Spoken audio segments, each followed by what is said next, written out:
For the best in eyewear, call Dr. Leeks Optometry.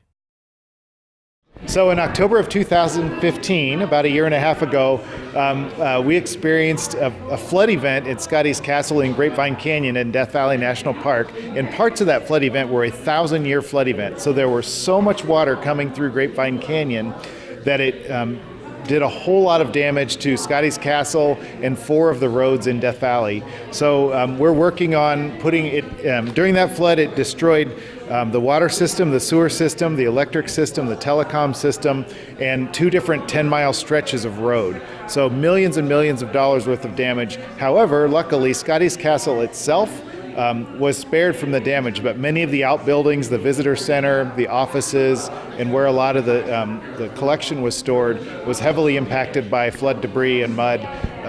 So we are a year and a half into a 3-year effort to get Scotty's Castle restored, repaired, so that we can open it back up to visitors so that people can come and once again visit Scotty's Castle. How much is the project to restore this? So the overall cost estimate at the moment is $49 million. About a third of that is the road work that needs to be done, which is pretty significant because the flood, both through the Jubilee Pass area down by Shoshone, California, as well as Grapevine Canyon and the Bonnie Claire Road, was completely, the whole stretches of road are just completely gone. The funding for recovery is going to, about a third of it comes from federal highways, about a third of it comes from the gate receipts. When people visit Death Valley National Park, we've gotten a special exception to retain 100% of the money that people pay as their entrance fee for the next 3 years will stay at Death Valley and go exclusively to Scotty's Castle repair and restoration. So that's pretty cool. And the other third comes from other sources, fund sources within the National Park Service.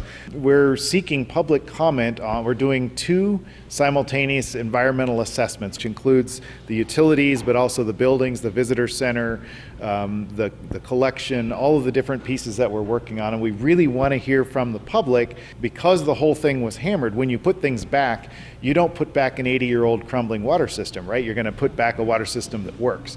And so if people have thoughts about traffic or the visitor center or what they'd like to see at Scotty's Castle, now's really the time to make those comments. So now through May 18th, it's open for comments. Of course, we always want to hear from people, but this is a specific time for that. So how can they make comments? If they go to the Death Valley website, www.nps.gov/DEVA, you'll see a link on there for how to comment on the Scotty's Castle EA or environmental assessment.